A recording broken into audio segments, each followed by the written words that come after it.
దయచేసి అందరూ ప్రార్థించారు. ఒక్క నిమిషం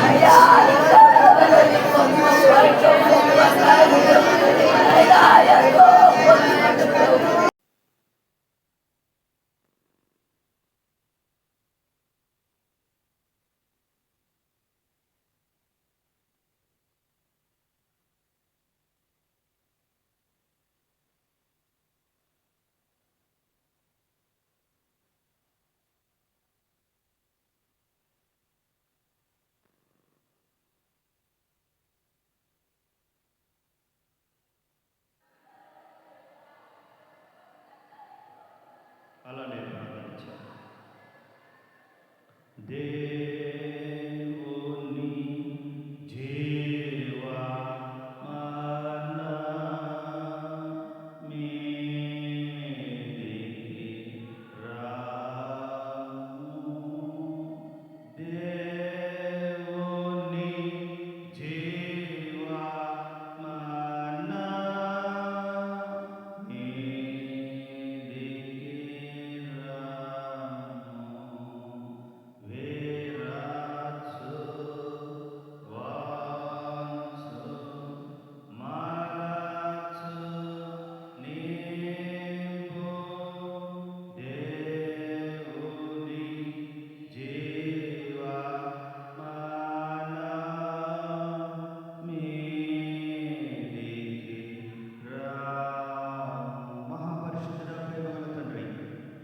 జీవాత్మ కలిగిన దేవ, నీ వాక్యముతో మమ్మల్ని మలచండి, విరచండి, వంచండి. మీ పరిశుద్ధాత్మ శక్తిని మా మీద కుమ్మరించండి. ఆనాడు యెహోషువకు తోడైనట్టుగా ఈనాడు మీరు మాకు తోడున్నారని నాయన మేము విశ్వసిస్తున్నాం. కొద్ది నిమిషాలు మీ సన్నిధిలో మేము నిలబడి ఉండగా అయోగ్యులమైన మమ్మల్ని మీ కృపలో మరుగుపరిచి వినగలిగిన చెవి గ్రహించినది మా అందరికీ దయచేయండి. ఎవరు పరిపరి విధములుగా హృదయం ఎక్కడికి వెళ్ళరు. ఇక్కడ నిలబెట్టి నీ వాక్యం విని దాన్ని మోసుకుని దాని ప్రకారం జీవించి నడిచే భాగ్యం మాకు దయచేయండి. కృప అనుగ్రహించిన అయోగ్యుడ నన్ను కూడా మీ కృపలో మరుగుపరిచి నాకు నీ ప్రియులకు కావాల్సిన ఆత్మీయ ఆహారం మాకు దయచేయమని క్రీస్తు నామములు అడిగి వేడుచున్నాము తండ్రి, ఆమేన్. దయచేసి కూర్చోనండి ప్రియులరా.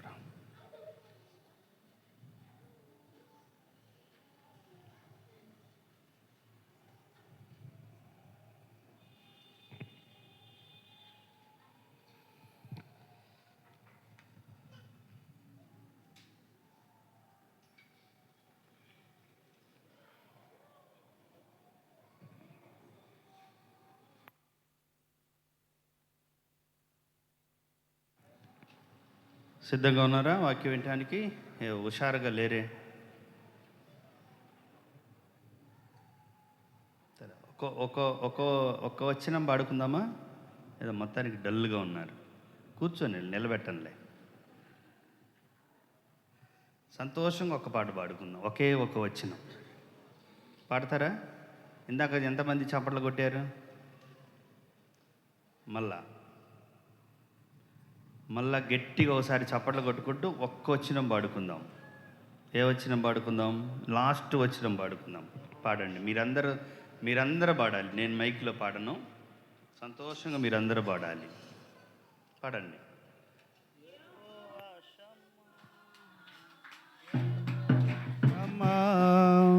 తోడై ఉంచవే వందనమయ్యా యెహోవా షమ్మా, యెహోవా షమ్మా, తోడై నిలిచావే వందనమయ్యా, తోడై నిలిచావే వందనమయ్యా. నా మనసుతో అందరూ చప్పట్లు కొట్టాలి. నా బలముతో చేదం ఆరాధన ఆరాధన. ప్రతి ఒక్కరు చప్పట్లు కొట్టాలి. దేవుని స్తుతించాలి. ఆరాధన ఆరాధన ఆరాధన ఆరాధన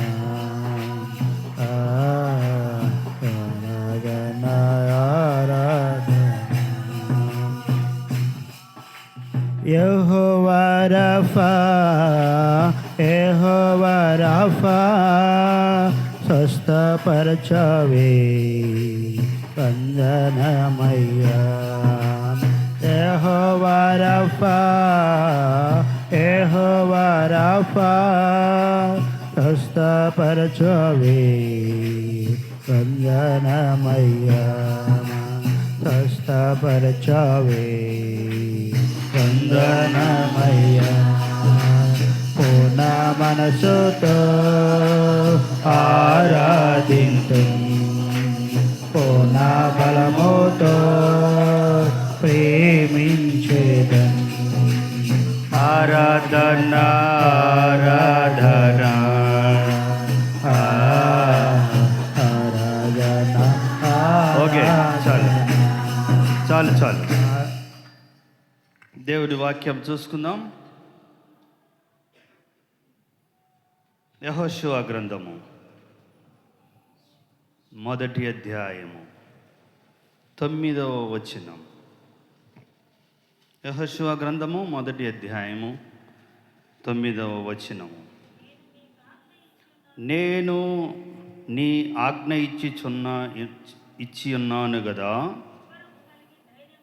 నిబరము కలిగి ధైర్యముగా ఉండుము, దిగులు పడకము, జడియకము, నీవు నడుచు మార్గమంతటిలో నీ దేవుడైన యెహోవా నీకు తోడై ఉన్నాడు. ప్రార్థన చేసుకుందాం. ప్రభా, చదవబడిన లేఖన భాగమును మీరు దీవించి ఆశీర్వదించి దీనిలో ఉన్న సత్యమును మర్మమును నీతిని మాకు బోధించుమని క్రీస్తు నామములు అడిగి వేడుచున్నాము తండ్రి, ఆమేన్. ఇప్పుడు ఈ వచ్చిన చదివించినట్టున్నారు కదా, అదేనా? మర్చిపోయారా? అది కదా 5, 6. ఇక్కడ ఒక మాట ఉంది,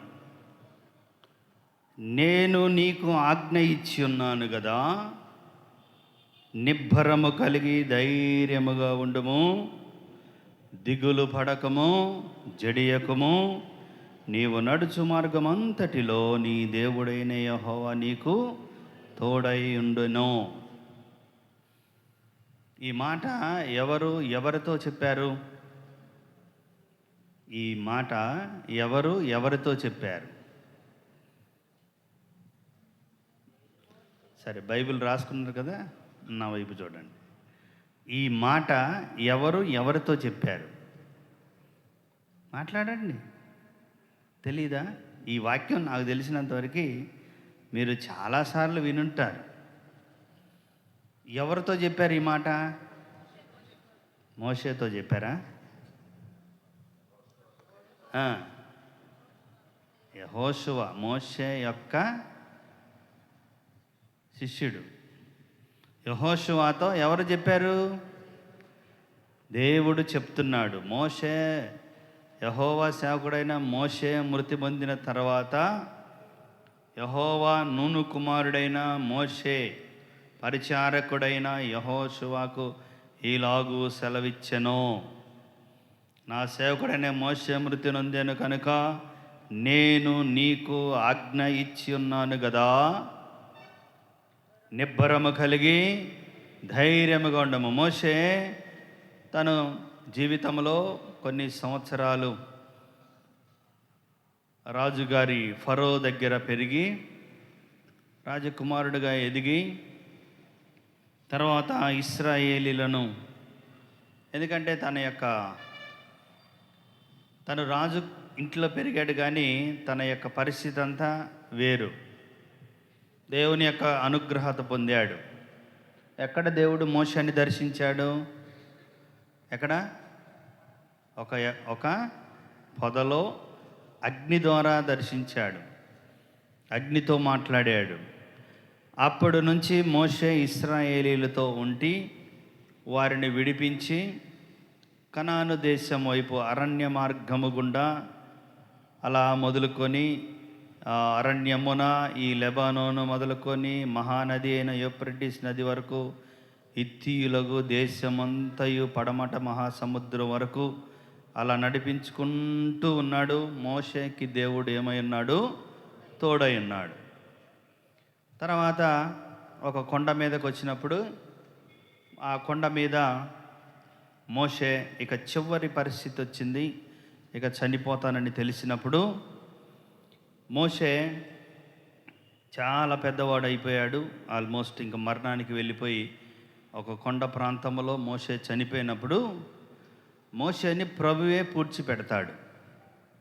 ఇప్పటికీ ఆ సమాధి ఎక్కడుందో ఎవరికి తెలియదు, కనుమరుగైపోతుంది. ఎందుకంటే మోషే చాలా గొప్పవాడు, చాలా గొప్పవాడు. అందుకని అందరూ అతన్ని ఆరాధిస్తారని, ఎందుకంటే ఇశ్రాయేలు సైన్యాన్ని నడిపించిన వ్యక్తి కదా, అందరూ అతన్ని ఆరాధించి పూజిస్తారని దేవుని యొక్క మహాకృపను బట్టి ప్రభువే మోషేని సమాధి చేసి ఆ సమాధి కనుమరుగైపోతుంది. తర్వాత యెహోషువకి బాధ్యతలు అప్పగించబడతాయి. ఆ బాధ్యతలు అప్పగించబడిన తర్వాత ఇంత పెద్ద సైన్యాన్ని నేను మోయగలనా, నడిపించగలనా, కనానుకు తీసుకొని వెళ్ళగలనా అనే ఒక గొప్ప ఒక తెలియని భయము, ఆందోళన కొంచెము మోషేలో ఉన్నది.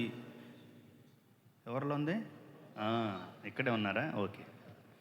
ఎవరిలో ఉన్నది? యెహోషువలో ఉండి, యెహోషువ కొంచెము తన యొక్క భయము ఎప్పుడైతే తన హృదయములో కలిగిందో ప్రభు దాన్ని గ్రహించి ఈ 10-15 వచనాల్లో చాలాసార్లు చెప్తాడు. నిబ్బరము కలిగి ధైర్యము గుండు, నిన్ను విడువను, నిన్ను ఎడబాయను, నీ పితరులతో ప్రమాణం చేసినట్టు నేను నిన్ను ఖచ్చితంగా నీకు తోడుంటానని చెప్పాడు. కానీ ఎక్కడో తెలియని ఒక ఆందోళన ఈ యెహోషువలో ఉంది. అయితే వీటిలో నిబ్బరము కలిగి ధైర్యముగా నుండుము, దిగులు పడకము. ఏంటిది? దిగులు పడకము. ఈ మాట గుర్తుపెట్టుకోండి, ఈరోజు మాట్లాడుకుందాం. ఏం పడకము? దిగులు పడకము. చాలామంది దిగులు పడుతూ ఉంటారంట. వారికి జరిగిన కొన్ని పరిస్థితులు బట్టి, కొన్ని సంఘటనలను బట్టి, కొన్ని బలహీనతల్లోనో లేకపోతే కొన్ని విషయాలలో చాలా దిగులు పడుతూ ఉంటారు. అనేక మందిలో దిగులు ఉంటుంది. దిగులు లేని వారు ఎవరన్నా ఉన్నారా? ఆర్థిక పరిస్థితుల విషయము, మరణాల విషయము, కుటుంబం విషయము, బిడ్డల విషయము, భర్త విషయము, భార్య విషయము, అలాగే సేవకుడికి సంఘాల విషయము, విశ్వాసుల విషయము, అనేకమైన దిగులు. ప్రతి మనిషికి దిగులు ఉంటుంది. కానీ బైబిల్లో ఉన్న దిగులు చాలా వింతైనది. మోషేలో లేదు, కానీ యెహోషువలో ఉందంట. కొంచెము అధైర్యము, కొంచెము దిగులు. ఎందుకంటే ఏదో ఒక 10 మందినో 20 మందినో కాదు, లేకపోతే ఒక 10,000 మందిని కాదు, లేకపోతే 1,00,000 మందిని కాదు, ఇంచుమించుగా 20 లక్షల మంది కాల్బాలము, ఇంకా పైనే ఉండొచ్చు. ఆ రథాలు, గుర్రాలు, పన్నులు, మనుషులు, ఆ జనాలను ఇంతమంది, 20 లక్షలు అంటే ఇంచుమించుగా సామాన్యమైన పరిస్థితి కాదు. వారు నడవటం అంటే అప్పుడప్పుడు మేము చూస్తుంటాం, పిల్లల్ని స్కూల్కి తీసుకెళ్తుంటారు. నిన్న గర్ల్స్ హై స్కూల్ పిల్లలు అక్కడి నుంచి ఇక్కడికి వస్తున్నారు. రాజీవ్ ఫౌండేషన్ దగ్గర స్కూల్కి వస్తే ఫస్ట్ లైన్ అమ్మాయి సురేష్ మళ్ళ దగ్గర ఉంటే చివరి లైన్ అమ్మాయి స్కూల్లో ఉంది. ఇలా ఇలా ఇలా తిరిగి ఇక్కడికి వస్తున్నారు. నిన్న సాయంత్రం 4 గంటలప్పుడు, 2:30 అప్పుడు సమయంలో. అంటే చాలా పెద్ద క్రౌడ్. అప్పటికి ఇద్దరిని పట్టించారు. మేము కూడా అంతే. మా స్కూల్లో మొన్న సర్కస్ తీసుకోవడానికి ముందోడేమో సర్కస్ గేట్ దగ్గర ఉంటే వెనకోడు ఇంకా ఎక్కడో గంగిరేని కళ్యాణ మండపం దగ్గర ఉన్నాడు. అంటే అంత పెద్ద, జస్ట్ 400 మందే. 400 మందికి అంత పెద్ద లైన్ ఉంటే, ఇక 20 లక్షల మంది అంటే ఇంచుమించు ఎన్ని ఊర్ల జనాభా. ఇప్పుడు మన సాలెపురం జనాభా ఎంత? తక్కువే కదా, ఒక 2,500 3,000 ఉంటుందేమో, గట్టిగా 3,000 ఉండొచ్చు. వినుకొండ జనాభా 1,50,000 లేకపోతే 2 లక్షలు. అలా అలా చూసుకుంటూ పోతే ఒక విజయవాడ జనాభా 8 లక్షలు, అలాంటి 3 విజయవాడలు కలిగిన జనాభా. అలాంటి పెద్ద సమూహమును నడిపించడానికి మోషేలో తెలియని ఒక దిగులు వచ్చింది. యెహోషువలో తెలియని ఒక దిగులు. అందుకని ప్రభు చెబుతున్నాడు, నీకు నేను ఆజ్ఞ ఇచ్చి ఉన్నా, నిబ్బరము కలిగి ధైర్యముగా ఉండు, దిగులు పడకుము. ఈలోంజు మీరు ఇక్కడ కూర్చున్న నీవు ఏ దిగులుతో ఉన్నావు? ఎలాంటి దిగులు పడుతున్నావు? కొంతమంది దిగులు వేరుగా ఉంటుందంట. చూడండి, కీర్తన గ్రంథము 55వ అధ్యాయము, కీర్తన గ్రంథము 55వ అధ్యాయము 5వ వచనం చదవండి. దిగులును వణుకును నాకు కలుగుచున్నది, మహాభయము నన్ను ముంచి వేసెను. దావీదు చెప్తున్నాడు. దావీదుకి ఏం కలుగుతుందంట? దిగులును వణుకును కలుగుచున్నది, మహాభయము. దావీదు అంతటి వాడే ఇక్కడ చెప్తున్నాడు, నాకు ఒక భయము, నాకు ఒక దిగులు, వణుకు కలుగుచున్నది. ఈ రోజున నీవు నేను కూడా ఇలాంటి దిగులులో వణుకులో ఇక్కడ ఉన్నావేమో. దావీదుకి ఆ దిగులు ఒక చింతాక్రాంతుడై, వేదన, బాధ, మరణ భయము, ఇవన్నీ మీరు చదవండి. పైనుంచి 5-6 వచనాలు చదువుకుంటూ వస్తే నా గుండెలో వేదన, మరణ భయము, వారు నా మీద దోషము మోపుచున్నారు. మన దోషములను బట్టి, మన పాపములను బట్టి భయంకర మరణ భయము నాకు కలుగుచున్నది, మహాభయము నన్ను ముంచి వేస్తేమో, నేను చనిపోతానేమో, ఈరోజు నేను చూడనేమో, రేపు నేను బ్రతకనేమని ఒక దిగులు నాలో ఉన్నది, ఒక వణుకు నాకు కలిగించుచున్నది.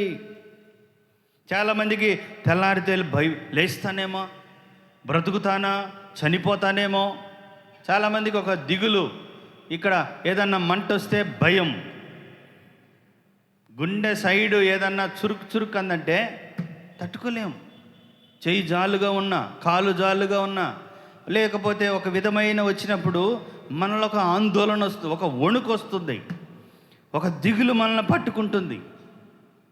ప్రియులరా, అలాంటి దిగులు, వణుకు ఒకవేళ నీకుందేమో. మోషే కూడా అదే చెప్తున్నాడు. చూడండి, అదే 90వ అధ్యాయంలో మోషే కూడా ఒక మాట చెప్తున్నాడు. 90వ అధ్యాయంలో నాకు మరణ భయం కలుగుతుందని దావీదంటే, మోషే ఏమంటున్నాడంటే 90వ అధ్యాయం 7వ వచనంలో, నీ కోపము వలన మేము క్షీణించుచున్నాము, నీ ఉగ్రతను బట్టి దిగులు పడుచున్నాం. కొండ మీదకి వెళ్ళాడు, మరణము సమీపిస్తున్నది, ఇక చనిపోవటానికి సిద్ధంగా ఉన్న మోషే పలుకుతున్నాడు, నీ కోపం వల్ల మేము క్షీణించుచున్నాం, నీ ఉగ్రతను బట్టి మాకు దిగులుగా ఉన్నది. మోషే రాసిన కీర్తన ఇది. ఈ 90వ కీర్తన మోషే రాసిన కీర్తన. నీవు నేను చేసిన పాపమును బట్టి, దోషములను బట్టి, అతిక్రమమును బట్టి, అక్రమమును బట్టి అయ్యా మాకు భయము, దిగులు, చనిపోతానేమో. ప్రభు మోషేతో చెప్పాడు, నీళ్లు లేకపోతే మోషే ఆ బండతో మాట్లాడన్నాడు. మోషే ఏం చేశాడంటే, కొంచెము మాట్లాడవలసిన మోషే ఆ రాయిని ఏం చేశాడు? కొట్టాడు. వెంటనే నీళ్ళైతే వచ్చినాయి. కానీ మోషేతో ప్రభు అన్నాడు, మోషే నువ్వు చేసింది పొరపాటు, ఇక నీవు చేసిన ఈ చిన్న పొరపాటు వల్ల నీవు కనాను దేశము చేరలేవు. ప్రభువా ఒక్కసారి చూడాలయ్యా, పానుతేళ్ళు ప్రవహించి దేశంలోనికి నేను అడుగెడతాను ప్రభువా, అడుగు పెడతాను ప్రభు అంటే, లేదు నిన్ను చూడమన్నాను, నువ్వు ఆ రాయిని ఏం చేసావు? బండని కొట్టావు, నీవు కనాను దేశం వెళ్ళలేవు. అప్పుడు మోషే కొండ మీద కూర్చొని దైవజనుడైన మోషే చేసిన ప్రార్థన, ప్రభువా నీ కోపము మేము క్షీణించుచున్నామయ్యా, నీ ఉగ్రతను బట్టి మాకేమొస్తుంది? దిగులు. ఈ బలహీనత తగ్గలేదే, ఈ రోగము తగ్గలేదే, ఈ అస్వస్థత ఇంకా పోలేదే, ఆ భయంకరమైన ఆందోళన ఇంకా నాలోంచి వెళ్ళలేదే. ఒక దిగులు దిగులు, దావీదులో ఒక దిగులు, మోషేలో ఒక దిగులు. ఆది కాండంలోనికి రండి, ఇంకొక అతను కూడా దిగులు పడుతున్నాడంట అక్కడ. ఆది కాండము మొట్టమొదటి పుస్తకం, ఆది కాండము 4వ అధ్యాయము 12వ వచనం చూడండి. 4:12. నీవు నేలను సేద్యపరచినప్పుడు అది తన సారము ఇక మీదట ఇయ్యదు.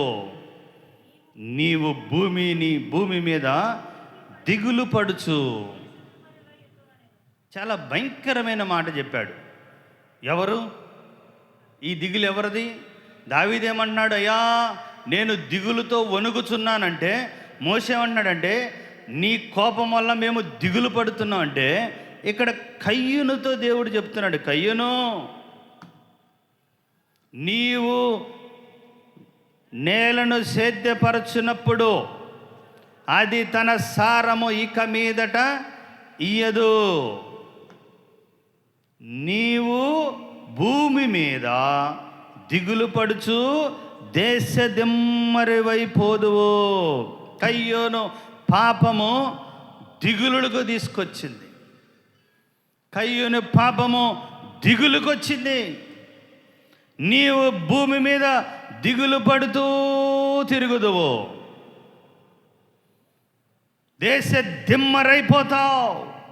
నీవు చేసిన పాపము వలన, నీవు చేసిన భయంకర పరిస్థితుల వలన, నీవు జీవించిన జీవితము వలన కయ్యూను నీవు దేశ దిమ్మరవైతావు. ఒకటే దిగులు. నీవు దిగులు పడుచు భూమి మీద దేశ దిమ్మరవైపోతావు. జాగ్రత్త ప్రియులారా, మనము చేసే పాపమును బట్టి, అతిక్రమములను బట్టి, మనం బ్రతికే, మనం జీవించే జీవితం బట్టి ఒక్కోసారి భయంకరమైన పరిస్థితుల్లోనికి వెళ్తాం.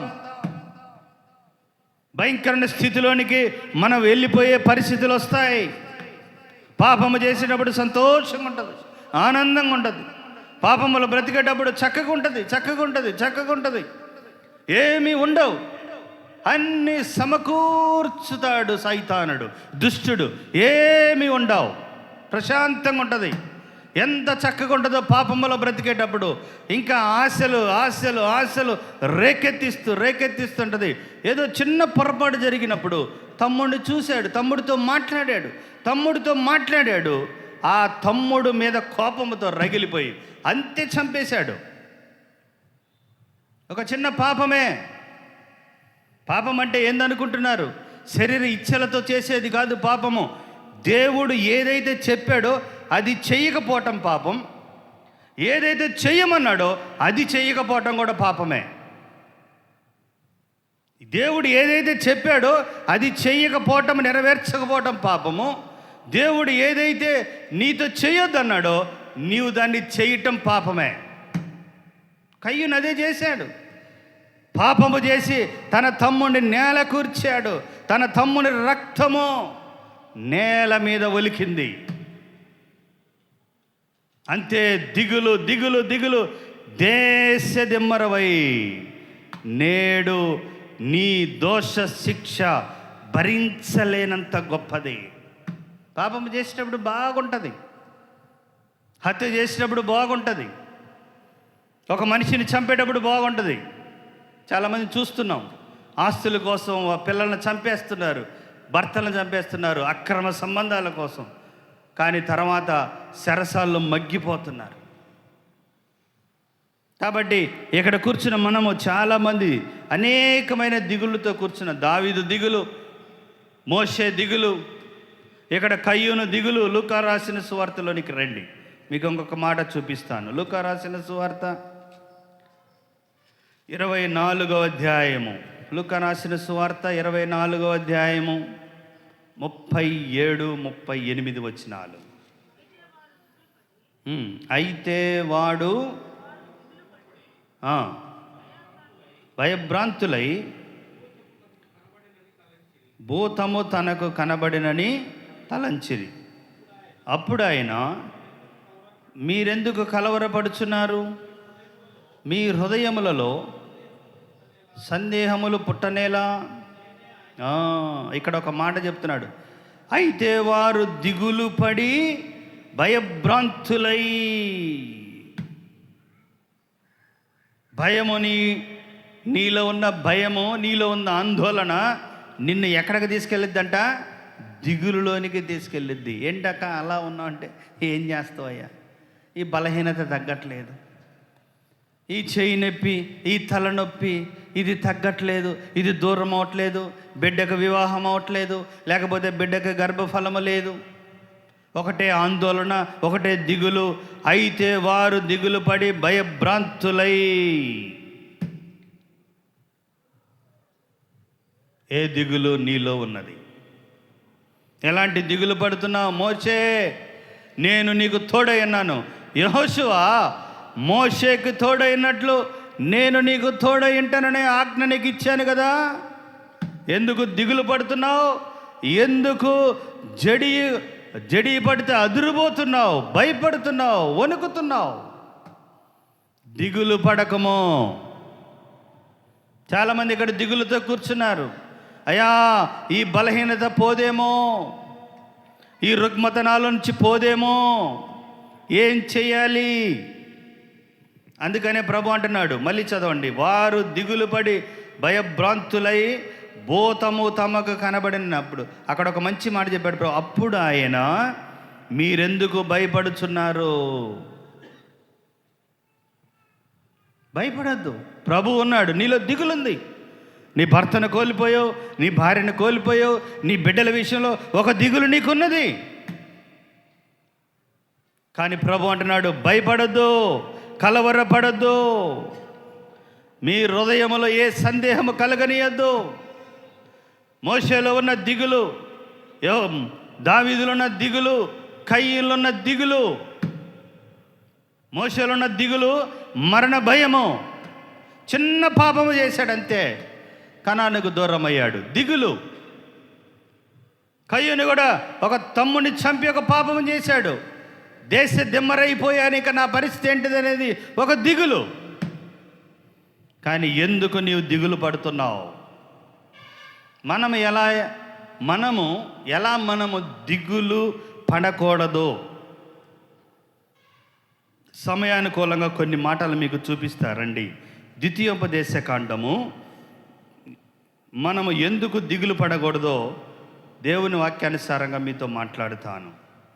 అనేక మంది దిగులు మనం చూసాం. దావీదు, మోషే, కయ్యూను దిగులు మనం చూసాం.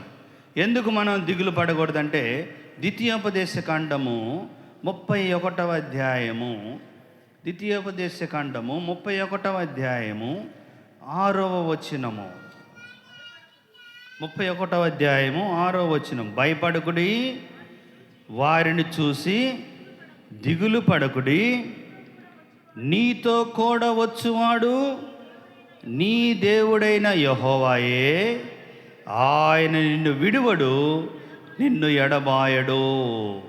ఎందుకు మనం దిగులు పడకూడదంటే, దేవుడు మనతో వస్తాడు, దేవుడు మనతో ఉంటాడు.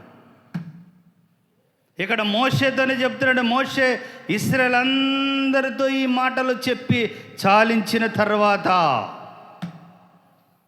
భయపడకుడి, వారిని చూసి దిగులు పడకుడి, నేను నీకు తోడై ఉంటాను, నిన్ను విడువను, నిన్ను ఎడబాయను. ఈరోజు నీ ఇక్కడ దిగులుతో కూర్చున్నావా? అయ్యో, నన్ను దేవుడు విడిచిపెట్టాడండి, నన్ను వదిలేశాడండి, నన్ను పట్టించుకోవటం లేదండి. ఇదిగో వారికి కృప చేశాడు, వారికి మేలు చేశాడు, వారిని ఆశీర్వదించాడు, వీరిని ఆశీర్వదించాడు, వారిని బలపరిచాడు, వీరిని బలపరిచాడు, వారికి అది ఇచ్చాడు, వారికి ఇది ఇచ్చాడని ఏ దిగులుతో నువ్వు కూర్చున్నావు? భయపడుతున్నాయేమో. వారిని చూసి దిగులు పడొద్దు. నేను నీతో ఉంటాను, నీతో వస్తాను. ఇశ్రాయేలులారా, దిగులు పడొద్దు. కనాను దేశమును తీసుకెళ్ళినంత వరకు నేను మీకు తోడై ఉంటాను. భయపడుతున్నావా? నీ బలహీనత చూసి, నీలో ఉన్న అనారోగ్యతను చూసి కృంగిపోతున్నావా? ఆందోళన చెందుతున్నావా? దిగులు నీలో ఏలుతుందా? అయ్యో, నా బిడ్డ పరిస్థితి ఎట్ట, నేను పెద్దదాన్ని అయిపోయానే, నా బిడ్డ పరిస్థితి ఎట్ట, నా కుటుంబ పరిస్థితి ఎట్ట, నా మనవరాలు, నా మనవడు, వీరందరి పరిస్థితి ఎట్ట?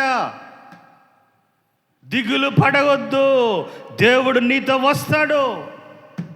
నీతో నీ బంధువులు ఎవరు, నీ తోబుట్టులు ఎవరు, నీ రక్త సంబంధికులు ఎవరు రాకపోవచ్చు, ఎవరు నీతో ప్రయాణించకపోవచ్చు.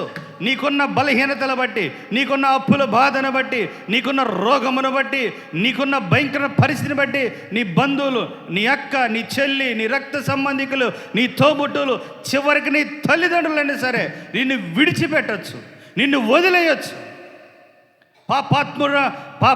పాపాత్మురాలు ఈ నీచమైన వారమిటి ఎందుకు నేను వెళ్ళాలని నీ స్నేహితులు నిన్ను వదిలిపెట్టచ్చు. అరే ఈడమ్మటి వెళ్తే డబ్బులు అడుగుతాడు. కానీ ప్రభు అంటాడు, ఎవరు నిన్ను విడిచిపెట్టినా, ఎవరు నిన్ను వదిలేసినా నేను నిన్ను విడిచిపెట్టను. భర్త చనిపోయి ఒంటరిగా ఉన్న ఓ స్త్రీ, దేవుడి రాత్రి నీతో ధైర్యంగా చెబుతున్నాడు, నేను నిన్ను విడిచిపెట్టను. నీ తల్లి, నీ తోబుట్టులు, నీ రక్త సంబంధికులు నిన్ను విడిచిపెట్టచ్చు. దిక్కులేని పరిస్థితిలో నిన్ను వదిలేయచ్చు. దిగులుతో నువ్వు ఇక్కడ కూర్చున్నావేమో, ఆందోళనతో ఇక్కడ కూర్చున్నావేమో, దావీదు వలె వణుకుతో ఇక్కడ కూర్చున్నావేమో. దేవుడు నీకు తోడుగా ఉంటాడు. ఈ భూమి మీద ఎవరో నీతో ఉండకపోవచ్చు, నీ బిడ్డల్ని ఎవరు పట్టించుకోపోవచ్చు, నీ బిడ్డని అనాథగా చూడొచ్చు. ఈ లోకము విధవరాలని నిన్ను పిలవచ్చు, అనాథగా నిన్ను మాట్లాడచ్చు, అనాథగా నిన్ను చూడొచ్చు. భర్తను వదిలేసిన ఓ స్త్రీ అని నిన్ను హేళన చేయొచ్చు. విధవరాలుగా నీకు ఎదురు రాకపోవచ్చు ఈ లోకము. క్రీస్తు ప్రభు చెబుతున్నాడు, నేను నీకు తోడై, భయపడకు, దిగులు పడకు, నేను యెహోవాను, నిన్ను విడువను, నిన్ను ఎడబాయను. ఎందుకు నీవు భయపడుతున్నావు? ఎందుకు నీవు దిగులు పడుతున్నావు? దేవుని యొక్క కృపను బట్టి, దేవుడు నీకు ఇచ్చిన బిడ్డల్ని, నీ భర్త చనిపోతే దేవుడు నీకు ఇచ్చిన బిడ్డలని ఒక ఉన్నతమైన బిడ్డలుగా పెంచు. ఒక ఉన్నతమైన ఒక కుమార్తెగా, ఒక కుమారుడిగా నీ బిడ్డల్ని పెంచి వారిని దేవుని యొక్క కృపను బట్టి ప్రయోజకులుగా చేయి. ఏదో ఒక రోజు నిన్ను విడిచిపెట్టిన వారు, నీ గురించి మాట్లాడిన వారు అందరూ నీ దగ్గర వచ్చి నిలబడతారు. ఒంటరి వాడే 12 మంది. చివరి వాడి పేరేంది? ఎవరు? ఏం పేరు? ఏం చేశారు? తండ్రి బాగా ప్రేమిస్తున్నాడని చివరికి మాయ మాటలు చెప్పి తీసుకుని వెళ్ళి ఒంటరిగా అలా గోతిలో పడేసి తన తండ్రికి చనిపోయాడని చెప్పారు. నమ్మాడు, ఏడ్చాడు, కృంగిపోయాడు, బాధపడ్డాడు. ఇక వదిలిపెట్టేశారు. కానీ ఏసేపు దిగులు పడ్డాడు. కానీ అక్కడి నుంచి బయటికి తీయబడ్డాడు, మళ్ళీ కనబడ్డాడు, మళ్ళీ దూర దేశానికి అమ్మివేయబడ్డాడు. ఒంటరి అయిపోయాడు. దేశం కాని దేశం, భాష రాని పరిస్థితి. కానీ ఏసేపుని దేవుడు విడిచిపెట్టలేదు. నిన్ను విడువను, నిన్నెడబాయను. మోషే భయపడద్దు, వెళ్ళు, తీసుకెళ్ళు, ఇశ్రాయేలు సైన్యాన్ని తీసుకెళ్ళు, నేను నీకు తోడుంటాను. పగలు మేఘస్తంభాన్ని ఇస్తాను, రాత్రి అగ్ని స్తంభాన్ని ఇస్తాను, పూరేళ్లను కురిపిస్తాను. నీవు నా వైపు చూడు, నీవు నా వైపు చూడు. ఎందుకు నువ్వు దిగులు పడుతూ కూర్చొని ఏడుస్తున్నావు? ఎందుకు దిగులు పడుతూ కూర్చొని విలపిస్తున్నావు? ఎందుకు కన్నీరు కారుస్తున్నావు? నీ దేవుడు నీకుండగా నీకు భయమేలా? నా భర్త నన్ను విడిచిపెట్టాడండి, నా తల్లి ఈ విధంగా మాట్లాడిందండి, నా తోబుట్టులు ఇలా అన్నారండి. దిగులు పడద్దు. నీకు ఎంత అన్యాయము చేసినా ఏదో ఒక రోజు వారు వచ్చి నీ ముందు మోకరిల్లుతారు. అదే దేవుని కృప, అదే దేవుని మేలు. ఎవరైతే నిన్ను ద్వేషించాడో, ఎవరైతే నీ మీద నిందలేసి అవమానకరంగా మాట్లాడారో వారందరూ నీ ముందు ఒకరోజు మోకరిల్లుతారు. దిగులు పడద్దు. కరోనా సమయం అయిపోయిన తర్వాత 3-4 వారాల తర్వాత గవర్నమెంట్ పర్మిషన్ ఇచ్చింది. నేను ఇక్కడికి వచ్చాను, ఒక టీషర్ట్ వేసుకొని వచ్చా. ఇక్కడ ఒక 10 నిమిషాలు, అరగంట సేపు నిలబడి 2 మాటలు చెప్పి శానంపూడి వెళ్ళా. శానంపూడిలో కూడా ఏం వాక్యం చెప్పలా. నన్ను చూడగానే వాళ్ళు చాలా పెద్దగా ఏడ్చారు. ఒక 20 నిమిషాలు అలానే కన్నీరు గార్చారు. తర్వాత ఒక చిన్న ప్రార్థన చేశా, కానుకలు పట్టారు. వెళ్ళి ఇంట్లో కూర్చున్నా. ఇంట్లో కూర్చొని చాలామంది వచ్చి చాలా ధనం చేతిలో పెట్టారు. వాటన్నిటిని సంచిలో పెట్టుకొని మళ్ళీ తిరిగి ఇక్కడికి వచ్చాను కారులో. ఇక్కడికి వచ్చి ఇక్కడే అదే ప్లేస్లో పాత మందిరం మంచం వేస్తుంటే మంచంలో పడుకోనున్నా. చాలా బాధ. ఎంతమంది పలకరించినా, ఎంతమంది మాట్లాడుతున్నా కుటుంబంలో వారు లేరు అనేది ఒక దిగులు, ఒక చింత. ఇక్కడ కూర్చొని పడుకొని అలా ఆలోచిస్తూ నిద్రలోనికి వెళ్ళిపోయా. నిద్రలోనికి వెళ్ళిపోయినప్పుడు మా ఇంట్లో పెరిగిన ఒక అబ్బాయి ఇప్పుడు ఎక్కడ దూర ప్రాంతంలో ఉంటున్నాడు. వాడు నా దగ్గరకు వచ్చి నన్ను లేపాడు. లేపి చాలాసేపు బాధపడ్డాడు. మా ఇంట్లోనే పెరిగాడు, మా రెక్కల్లో పక్కల్లో పెరిగాడు. ఒక తమ్ముళ్ళలాగా చూసుకున్న వాడిని. ఎందుకు సడన్గా వచ్చాడు, నేను పడుకొని ఉంటే లేపాడు. దుఃఖపడ్డాడు, ఏడ్చాడు. సరే ఎలా తట్టుకున్నావురా అది ఇదని కాసేపు మాట్లాడాడు. ఒక మాట చెప్పాడు, నా ప్రాణం పోయినా నిన్ను విడిచిపెట్టనన్నా, నేను మళ్ళీ తిరిగి కుటుంబం దగ్గరకు వస్తాను, నేను ఉంటా కుటుంబానికి తోడుగా. అన్న చనిపోయాడు, నేనే నీకు తమ్ముడుగా ఉంటానని ఒక 4-5 మాటలు ఇక్కడే ఇదే మందిరంలో చెప్పాడు. కొంచెం ఒక ధైర్యం. సరే ఇలా 2-3 వారాలు గడిచింది. అదే రోజు సాయంత్రం నాతో పాటు ఇంటికి వచ్చాడు. నేను కూరగాయలు తీసుకురావడానికి వెళ్తే కొంచెం ధనం ఇచ్చాడు. ఒక 1000-2000 ఇచ్చాడు. కూరగాయలు అన్నీ సరుకులు తెచ్చాం. ఇక కొన్ని వారాలు అలా గడిచిన తర్వాత తోడుంటాను, నీతోనే ఉంటాను, నీ తమ్ముడుగా ఉంటాను అన్నవాడు ఇంతవరకు అసలు తన అడ్రస్సే నాకు తెలియదు, తన ఫోన్ నెంబరే నాకు తెలియదు. వాళ్ళ అక్క మన సంఘమే, అడగాలి ఫోన్ నెంబరు. చాలా చాలా అంటే నాకు ఒక ధైర్యం ఏంటంటే, మా చొక్కాలు వేసుకున్నాడు, మా ప్యాంట్లు విక్టర్పాల్ అన్న సూటు వాడేసుకొని పెళ్లి చేసుకున్నాడు. అన్న సూటు సరి చేసుకొని వాడేసుకొని పెళ్లి చేసుకున్నాడు. ఆ రోజు నాన్న స్టేజీ మీదకి పిలిచాడు పాస్టర్ గారు. నా 3వ కుమారుడు అని చెప్పిండి ఆయన. నా 3వ కుమారుడు అని చెప్పి చేయి కలపడానికి నాన్న వెళ్ళాడు స్టేజీ మీదకి. సరే ఈడున్నాళ్లే, కొంచెం ఒక తమ్ముడు కదా, ఈ కొంచెం ఆదరణ. వాడికి ఒక మంచి జాబ్ ఉంది, తన భార్యకి జాబ్ ఉంది, తనకు కూడా కరోనా వచ్చింది, ఇబ్బంది పడ్డారు. ఏదో కొంచెం ఆర్థికంగా నాకు కొంచెం ఆర్థికంగా కాకపోయినా ఒక తమ్ముడుగా సపోర్ట్ ఉంటాడు. 2 అన్నదమ్ములుగా ఉండొచ్చు. ఎందుకంటే వాడిని 6 సంవత్సరాల వయసు నుంచి మా ఇంట్లో పెరిగాడు. మా ముగ్గురు కలిపి బన్నీలు వాడుకునే వాళ్ళం. అవే ప్యాంట్లు, అవే షర్ట్లు, సొంత మనుషులాగా ఇంట్లో ఉండేవాడు. ఈ గ్రామము వాడిని చూసి ఈర్ష్యపడింది. అబ్బా హ్యాపీగా బతుకుతుండ్రా ఈడని. కానీ ప్రియులారా లేడు. నాకు అప్పుడప్పుడు గుర్తుకొస్తే బాధేస్తుంది. ఎంతో కృప నాన్నవాళ్ళు అమ్మ దగ్గర నుంచి పొందుకున్నాడు. ఈ రోజున లేరు, నీకు ఎవరు లేరు. నిన్ను విడువను, నిన్ను ఎడబాయను, దిగులు పడద్దు, నేను నీకు తోడై ఉంటాను, నీ దేవుడైన యెహోవాను నేనే. ఓ మోషే దిగులు పడద్దు, భయపడద్దు. ఫరో సైన్యం కాదు, ఎవరొచ్చినా సరే సముద్రంలో ఫరోతో సహా ముంచివేశాడు దేవుడు, అంతే. ఈ రోజున ఇక్కడ కూర్చొని ఏ దిగులుతోనూ ఉన్నావో ఆయన అంటున్నాడు, మనతో వస్తాడు దేవుడు. ఎన్నిసార్లు ప్రయాణాలలో ఆయన సన్నిధి మీతో నడుస్తున్నది ప్రియులారా. దిగులు పడుతున్నాయేమో, ప్రార్థన చేసుకొని బయలుదేరు. దేవుని సన్నిధి, దేవుని వెలుగు అలా మీతో వస్తుంది. ఆయన నీకు ఎంతగా తోడుంటాడో తెలుసా? ఆయన ఎంతగా నీకు తోడు ఉండి నిన్ను నడిపిస్తాడో తెలుసా? నువ్వు అనుకుంటున్నావు విడిచిపెట్టే దేవుడు, ఆయన చాలా బిజీగా ఉంటాడు. కానీ ఇశ్రాయేలు కాపాడువాడు కునుకడు, నిద్రపోడు. చినకంచెర్ల గ్రామం, ఒకసారి ప్రార్థన పెట్టి వచ్చాం. సడన్గా నాకు ఫోన్ చేశాడు నిన్న మధ్యాహ్నం. ప్రశాంతంగా 10th క్లాస్ స్టడీలో కూర్చుంటే ఒక విచిత్రమైన ఫోన్ వచ్చింది. ఎవరా అని చెప్పి తీస్తే పలానా. కొంచెం దుఃఖ స్వరము, కొంచెం కన్నీరు, కొంచెం వేదన, ముఖ్యంగా ఒక భయం తన స్వరం నుంచి వినపడుతుంది. కొంచెం క్లారిటీగా ఉంటుందని చెప్పి అక్కడి నుంచి లేచి పక్కకి వెళ్ళాను.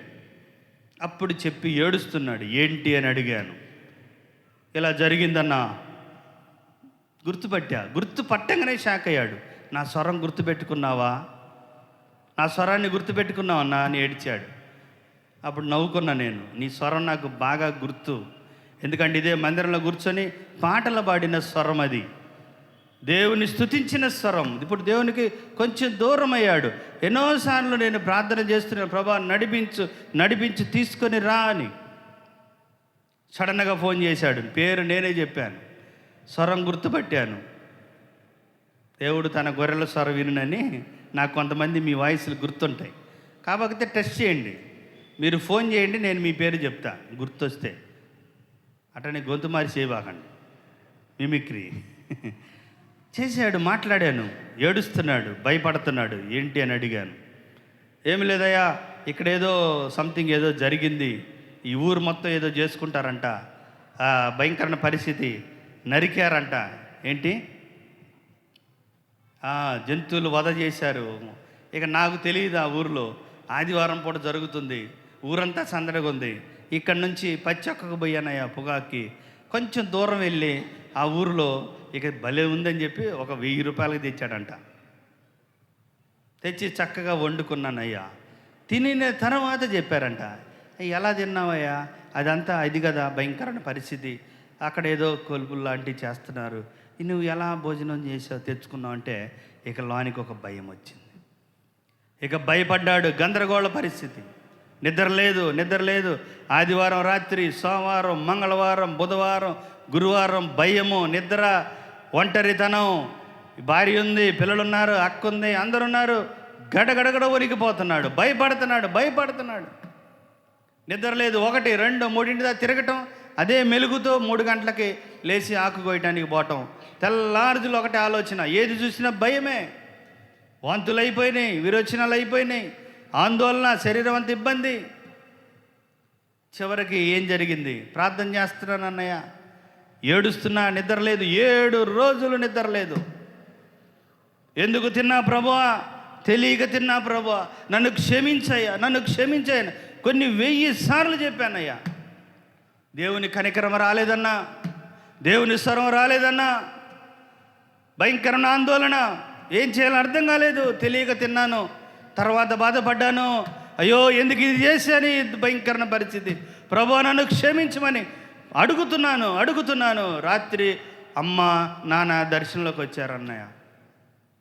అమ్మ చక్కగా కూరగాయలు కోస్తుంది, నాన్న మీద ఎవరో ఒక గొప్ప వెలుగు లైట్ లాగా వేస్తున్నారు. నాన్న మెరుస్తూ ఉన్నాడు. పేరు పెట్టి పిలిచాడంట. ఇక్కడున్నావు ఏంది ఆందోళన పడుతున్నావు, భయపడుతున్నావు ఎందుకు? అన్నయ్య ఇలా జరిగింది, భయపడుతున్నాను అన్నయ్య, నాకేదో అయిపోతుంది, ఏం చేయాలో అర్థం కావట్లేదు. 1, 2, 3, 4, 5 రోజులు నా పరిస్థితి బాగలేదన్నయ్య. భయపడొద్దు, అబ్బాయికి ఫోన్ చేసి ప్రార్థన చేయించుకో.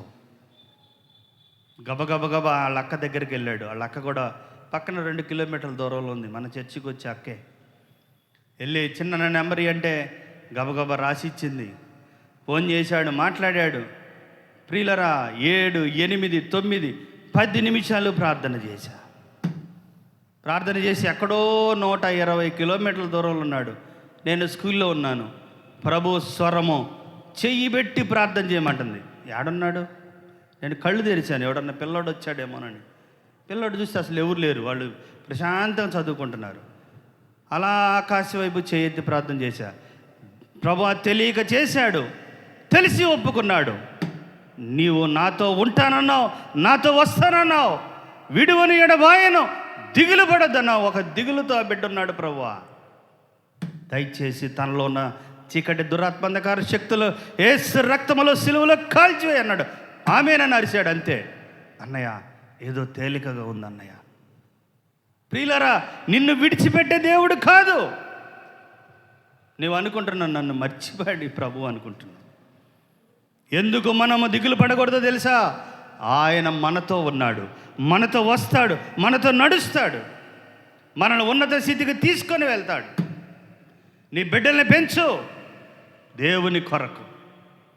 మంచి కోడల్ని నాకు ఇచ్చేవమ్మా, మంచి అల్లుని నాకు ఇచ్చేవమ్మా అనే విధంగా నీ బిడ్డల్ని పెంచు. ఎందుకో తెలుసా? ప్రభు కుటుంబముగా నీ కుటుంబం ఉండాలి.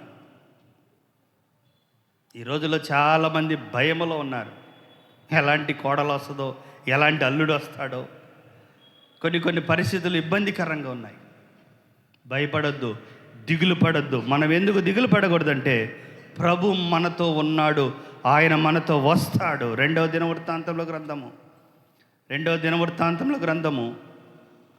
రాజుల గ్రంథము తర్వాత ఉంటుంది. రెండవ దినవృత్తాంతంలో గ్రంథము 32వ అధ్యాయము 7వ వచనము. మీరు దిగులు పడకుడి, ధైర్యము విడవకుడి. అస్సురు రాజుకైనను అతనితో కూడనున్న సైన్యమంతటికైనను మీరు భయపడవద్దు, విస్మయమొందొద్దు. అతనికి కలిగిన సహాయము కంటే ఎందుకు మనము దిగులు పడకూడదంటే, ఒకటి దేవుడు మనతో వస్తాడు, మనతో ఉంటాడు. ఇంకొక మాట ఏం చెబుతున్నాడంటే, ఎందుకు మీరు దిగులు పడకూడదంటే మనకి ఎక్కువ సహాయము కలుగుతుంది. ఆయన ఉన్నతమైన సహాయము చేయగలిగిన దేవుడు మన దేవుడు. ఎంతో సహాయము చేయగలిగిన దేవుడు. ఆ సహాయముకు మించి ఈ భూమి మీద నీకు ఎవ్వరూ సహాయము చేయలేరు. నీ ఒంటరితనములో, నీ జీవితంలో, మన బ్రతుకులో, మన జీవితాల్లో దేవుడు చేయగలిగిన సహాయము. అష్షూరు రాజు యుద్ధానికి వచ్చాడు. హిజ్కియా పరిస్థితులు ఇవన్నీ హిజ్కియా చెప్తున్నాడు. అష్షూరు రాజు యుద్ధానికి వస్తున్నాడు కాబట్టి, భయంకరమైన బాహుబలముతో వస్తున్నాడు కాబట్టి అతనికి చాలా సహాయం ఉన్నది. మీరు అది చదువుకుంటూ వస్తే 4వ వచనం, బహుజనులైన పోగై అష్షూరు రాజులు రానేలకు విస్తారమైన జలము వారికి దొరకనేలా అనుకొని ఓటలన్నిటిని దేశ మధ్య గుండా పారుచున్న కాలువను అడ్డిరి. హిజ్కియా భయపడుతున్నాడు. ఓ అష్షూరు రాజు వస్తున్నాడు, నీళ్ళన్నీ అడ్డుకుంటున్నాడు, నీళ్ళన్నీ ఆపేస్తున్నాడు. ఇక ఏం చేయాలి? ఈ దేశానికి నీళ్ళు లేవు, పరిస్థితి ఎలా? నీళ్ళన్నీ ఆగిపోతే ఏం చేయాలి? ఇదంతా ఒక పెద్ద స్టోరీ ప్రియులారా. ఇదంతా వివరించడానికి మీకు టైం లేదు. నీటి నిల్వలు చాలా వాటిని అష్షూరు రాజు ధ్వంసం చేసి కట్టెలు కట్టించి వాటిని ఆపేయించి ఎత్తైన గోడలు కట్టించి వేటి నీటి రానికుండా చేస్తున్నాడు. మీరు ఈ 5వ వచనం అంతా చదవండి. 5వ వచనం అంతా పాడైన గోడ యావత్తు కట్టించి, గోపురములను దాన్ని ఎత్తు చేయించి, బయట మరి ఒక గోడను కట్టించి వాటన్నిటినీ పూర్తిగా వాటిని ఆపేస్తున్నాడు. కానీ ప్రభు చెబుతున్నాడు, హిజ్కియా దిగులు పడద్దు, ధైర్యం విడవకుడి. అష్షూరు రాజుకైనా అతనితో కూడుకున్న సైన్యమంతటికి మీరు భయపడొద్దు, విస్మయం అందొద్దు. అతని కలిగి ఉన్న సహాయము కంటే ఎక్కువ సహాయము మనకి కలుగును. మనకి గొప్ప సహాయము చేసే దేవుడు మనతో ఉన్నాడు. మనకు సహాయము చేయుటకు, మన యుద్ధములను జరిగించుటకును మన దేవుడనే యెహోవా మనకి తోడుగా ఉన్నాడని చెప్పగా, జనులు యోధారాజు అనే హిజ్కియా చెప్పిన మాటల యందు ఏముంచారు? లక్ష్యముంచారు. అయ్యో, పరిస్థితి ఎలా ఉంది? అష్షూరు రాజు వస్తున్నాడు కదా, నీళ్ళన్నీ ఆగిపోయినాయి, నీటి ఓటలు లేవు, కాలువలు లేవు, ఏం చేయాలి? ఎలా ఈ సైన్యాన్ని ఎదుర్కొనేది ఎలా, అయ్యో ఈ పరిస్థితులు రాజును ఎదుర్కోవటం ఎలా, భయంకరమైన సైన్యము కదా, అష్షూరు సైన్యాన్ని నేల కూల్చడం ఎలా, గోళ్ళ కట్టించారు, అన్నిటినీ బంధించి వేశారు, ఏం చేయాలి? కానీ ప్రభు మనకి ఏం చేస్తాడంట, అష్షూరు రాజుకి అతనికి కలిగి ఉన్న సహాయము కంటే మనకేం కలుగుతుందంట, గొప్ప సహాయము మనకి కలుగుతుంది. 2వ రాజులు 18లో ఉంటుంది. హిజ్కియా రాజు ఎలా నీటిని ముందే ఉంచాడో, ఎలా నీటిని కాపాడాడో, అష్షూరు రాజుకి ఎలా ఎదురొడ్డి నిలిచాడో, ఎలాంటి గొప్ప పని చేసి ఆ నీటి నిల్వలన్నీ కాపాడాడో, నీటి నిల్వలను కాపాడాడు. చివరికి ఎంత చక్కగా దేవుడు వారికి తోడున్నాడంటే 30వ వచనం చదవండి. అదే 32, 30వ వచనం చదివితే, హిజ్కియా చదవండి అమ్మ, అదే దినవృత్తాంత గ్రంథమే 32, 30. ఈ హిజ్కియా గీహోను కాలువకు ఎగువను కట్టించి దావీదు పట్టణపు పడమటి వైపునకు దాన్ని తెప్పించెను. హిజ్కియా తాను పూనుకొనిన సర్వ ప్రయత్నముల యందు వృద్ధి పొందెను. అష్షూరు రాజులు వచ్చి ఎప్పుడైతే నీటిని బంధించారో, కాలువలతో ఆపేశారో, ప్రభు హిజ్కియా నుంచి గీషోను కాలువకు ఎగువ కట్టించి దావీదు పట్టణము పడమటి వైపుగా దాన్ని తీసుకొని వచ్చాడు, నీటిని నిల్వ చేశాడు. ఎవరు భయపడద్దు, హిజ్కియా భయపడదు. అష్షూరుకున్న సహాయము కంటే నీకు సహాయము ఎక్కువగా ఉంటుంది. భయపడుతున్నావా? ప్రభు నాకు సహాయం చేయట్లేదని అదురుపోతున్నావా? ఏంది వారికి చేశాడు, వీరికి చేశాడు, వారికి అది ఇచ్చాడు, వీరికి ఇది ఇచ్చాడు, నేనేంటి? గలిబిలి కావద్దు. దేవుడు ఉన్నతంగా దావీదు పట్టణము నుంచి అలా నీటి నిల్వలను తెప్పించి అధికమైన నీటిని దేవుడు హిజ్కియా ద్వారా అక్కడికి తీసుకొని వచ్చి, హిజ్కియా తాను చేసిన ప్రయత్నములన్నిటిలో ఏం పొందాడంట, సమృద్ధిని దేవుడు వారికి ఇచ్చాడు. గొప్ప సహాయము దేవుడు వారికి చేశాడు. నీరంటే ఏంది? ఈ వాక్యమంతా చెప్పాలంటే ఇది ఒక సబ్జెక్టు. నీటి నిల్వలు అష్షూరు రాజు ఆపేస్తే దేవుడు హిజ్కియా ద్వారా మాట్లాడి వేరే మార్గం నుంచి మంచి నీటిని తీసుకొని వచ్చి వారికి అందించాడు. చక్కగా నీటి నిల్వలు ఉంచాడు. దేవుడు ఇచ్చే సహాయము చాలా గొప్పదని నిరూపించాడు. ఇక్కడ నీరంటే ఏంది? నీరంటే ఏంది? పెదాలతో చెప్తున్నారు ఇక్కడ కొంతమంది. వాక్యం పెద్దగా చెప్పండి. నీరు అంటే ఏంది? పెదాలు భలే అన్నారు, 3, 4 ఉన్నారు ఇక్కడ, చక్కగా అన్నారు. నీరు అంటే ఏంది? దేవుని వాక్యము. చక్కగా ఒక్కోసారి సాతానుడు వచ్చి నిన్ను వాక్యం వినకుండా అడ్డుకుంటాడు, ఆటంకపరుస్తాడు, అభ్యంతరపరుస్తాడు. కానీ దేవుడు నీకు ఏదో ఒక రూపంలో సహాయం చేస్తాడు.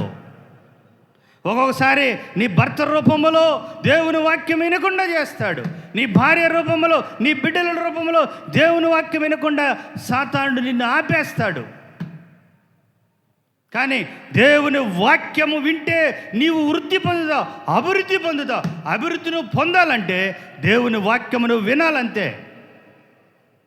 దేవుని వాక్యమును గైకొనాలి. దేవుని వాక్యం వినాలనే ఆశ నీలో ఉండాలి. వాక్యం వినాలనే తపన నీలో ఉండాలి. అదే నిన్ను కాపాడుతుంది, అదే నిన్ను నిలబెడుతుంది, అదే నిన్ను బలపరుస్తుంది. గొప్ప సహాయము. నాకు తెలిసినంత వరకు దేవుని వాక్యము కొన్ని సంఘాల్లో విస్తారంగా వినపడుతుంది, కొన్ని సంఘాల్లో వాక్యము లేదు. వాక్యము లేని సంఘాలు చాలా ఉన్నాయి.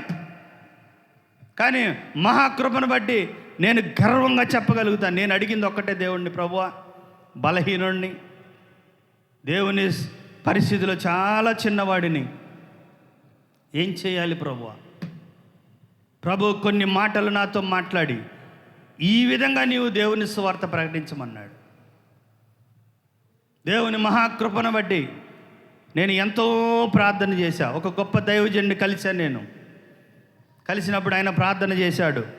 ప్రార్థన చేసి చెప్పాడు, చిన్నోడా, దేవుడు నీకు వాక్య కృప ఇవ్వబోతున్నాడు రా, విస్తారంగా వాక్యం చెప్పు, భయపడొద్దు, అదురుపోవద్దు, వెనక ఎవరున్నారో చూడొద్దు, ముందు ఎవరున్నారో చూడు, 1000 కేకలు అన్నాడు.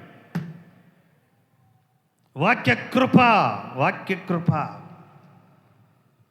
తెలుసా? దేవుడు ఎంత సహాయం చేస్తాడు తెలుసా? మీకు లేదా సహాయం? మీలో ఎక్కువ మంది వస్తే బుధవారం శనివారం వాక్యం చదువుదామని చాలా ఆశపడుతూ ఉంటా, కానీ లేరు. ఏ రోజు నేను శానంపూడిలో బుధవారం శనివారం వాక్యం చెప్పలేదో వీళ్ళు అడగండి, ఒక్క బుధవారం శనివారం కూడా ఉండదు. ఒక్కొక్క రోజు నేను మన శనివారం పూట నేను లేనప్పుడు ఉప్పలపాడు ఫోన్ చేశా, ఏడున్నావు నాయన అంటే ముఠాలో ఉన్నాను అన్నాడు ఆయన. ఈ మధ్య ముఠాలు కడతాడు. ముఠాలో ఉన్నాను అన్నాడు. ఎన్నింటికి వస్తావన్నా? 6ంటికి వస్తానండు. వచ్చి ఒక కొన్ని 20 నిమిషాలు 15 నిమిషాలు వాక్యం సిద్ధపడి, నువ్వు ఫ్రాంచైస్ దగ్గరికి రా, ఫ్రాంచైస్ నిన్ను తీసుకొని సావులపురం వచ్చి పెందలాడు వస్తే కాసేపు మన మందిరంలో కూర్చొని 9ంటికి అక్కడికి వెళ్ళండి. 9:30 కల్లా వాక్యం ముగించి అరగంట సేపు ప్రార్థన చేసి ముగించండి అని.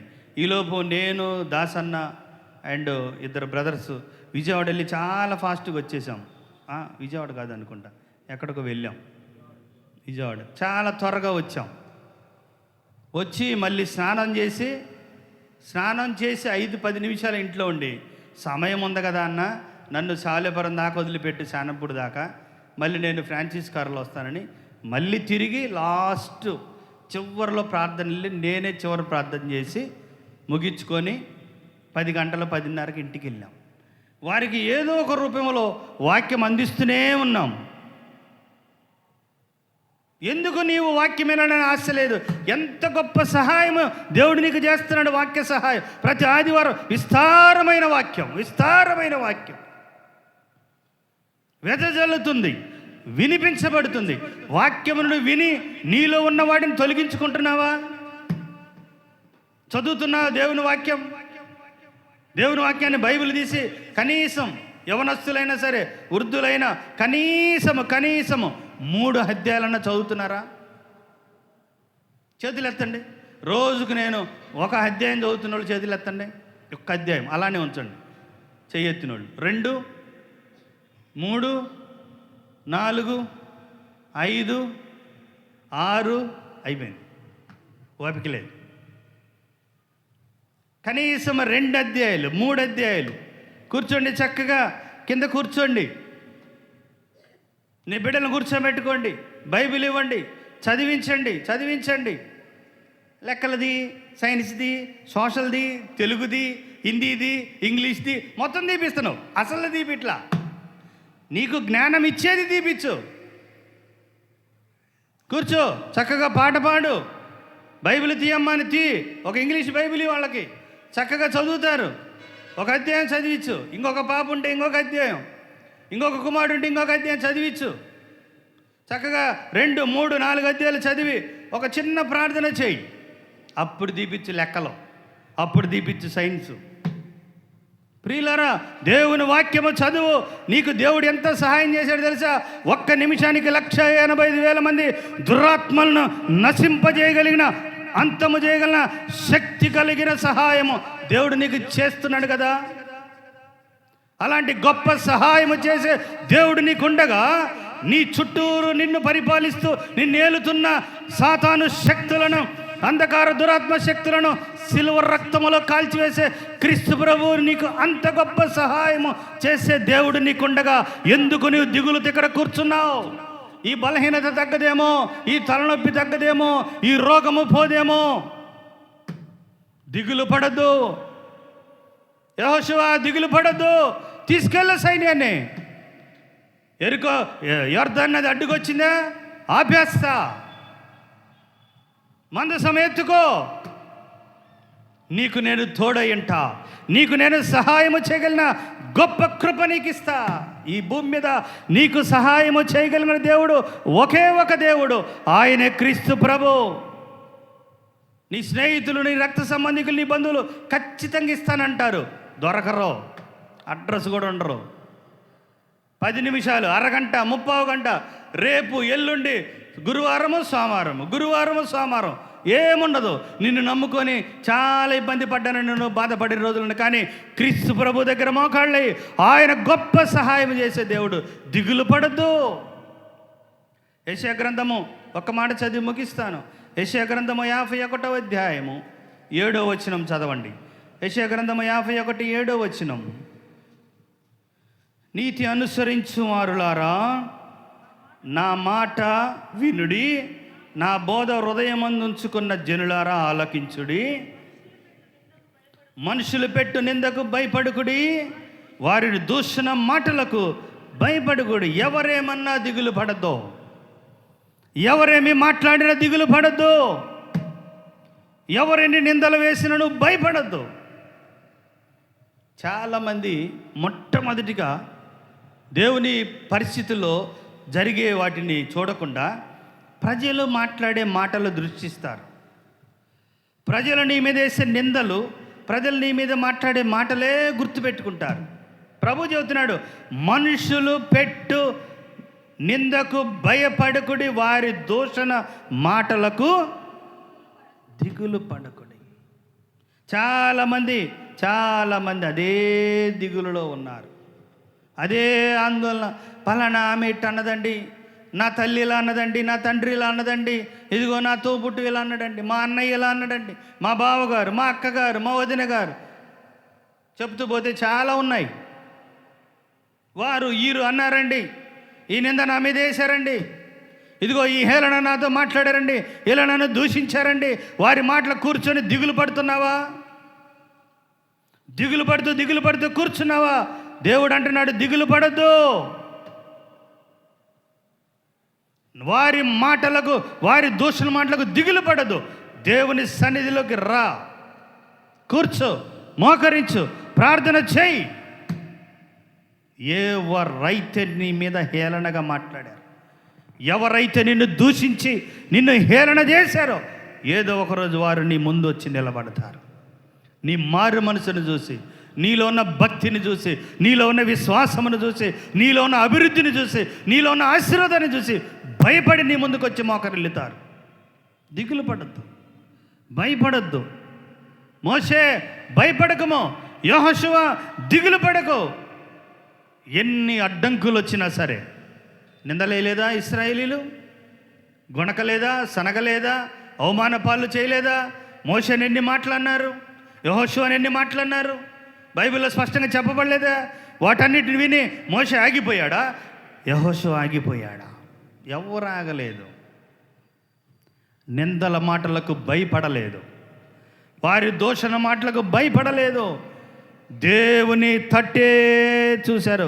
ఒక రోజున వారి నిందలు, వారి అవమానాలు, వారి దూషణ మాటలు ఒక రోజున ఆగిపోతాయి. అవి నీ ముందు నిలవవు.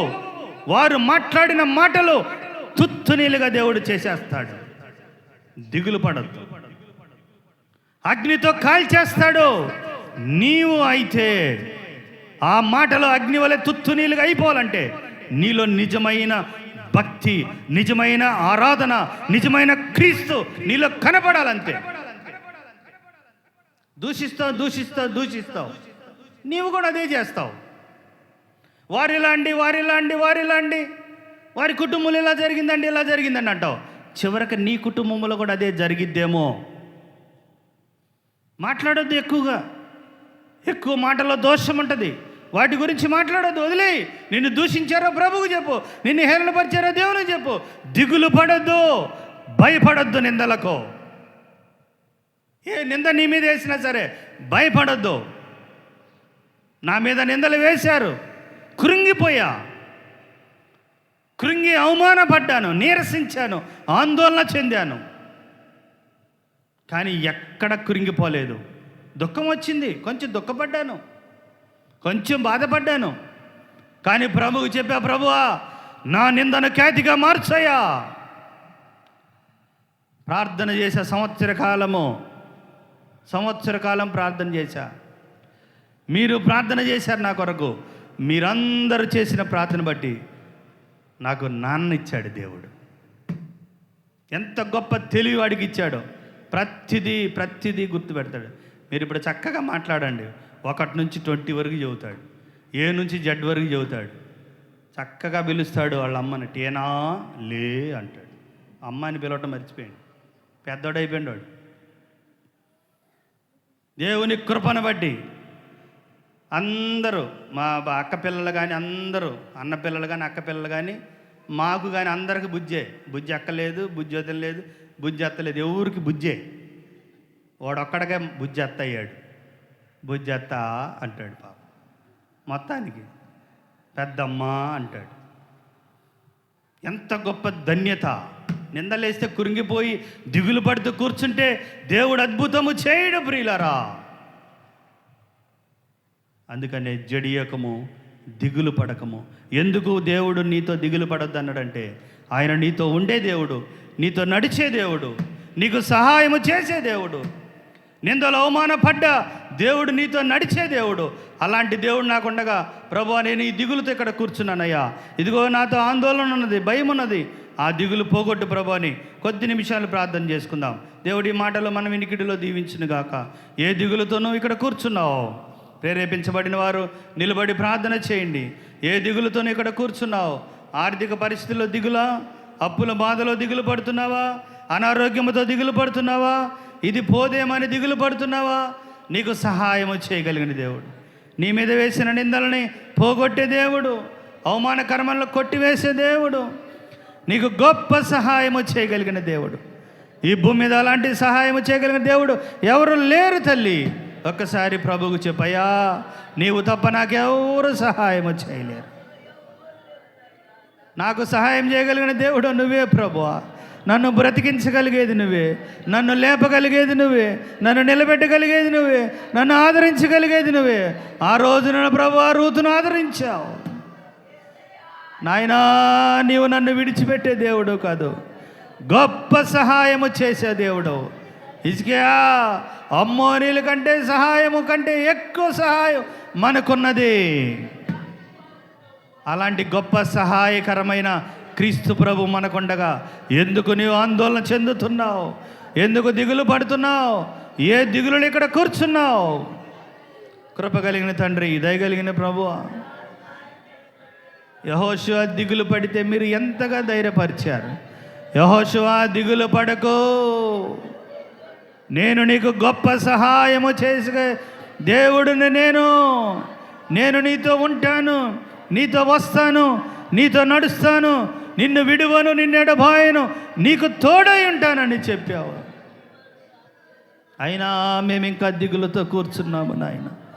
మాలో దిగులు ఏలుతున్నది ప్రభువా, మాలో దిగులు సంచరిస్తుంది నాయన. ఇక్కడ కూర్చున్న వారిలో ఏ దిగులు ఉన్నదో, బిడ్డల విషయంలో, భర్త విషయంలో, భార్య విషయంలో, కుటుంబ విషయంలో ఏ దిగులు వారికి ఉన్నదో, బలహీనత విషయంలో, రుగ్మతల విషయంలో ఏ దిగులుతో కూర్చున్నామో ప్రభువా, వారి దిగులను యేసు నామములో పటాపంచలు చేయి, దూరపరచండి. యెహోషువకి ఇచ్చిన గొప్ప ధైర్యము మాకు దయచేయండి. యేసేపుకి ఇచ్చిన గొప్ప ధైర్యము మాకు దయచేయండి. హిజ్కియాకి ఇచ్చిన గొప్ప ధైర్యము మాకు దయచేయండి.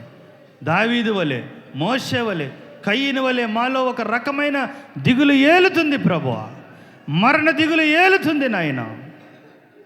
మీరు తోడయిండి మాతో వస్తానన్న దేవా, మాతో మా సంఘముతో మీరు తోడయిండి నడిపించి కృప పొందమని, ఈ వాక్యాన్ని మా హృదయంలో భద్రపరిచి ముద్ర వేయమని, నూరంతలుగా ఫలింపచేయమని క్రీస్తు నామములు అడిగి వేడుచున్నాము తండ్రి. ఆమేన్.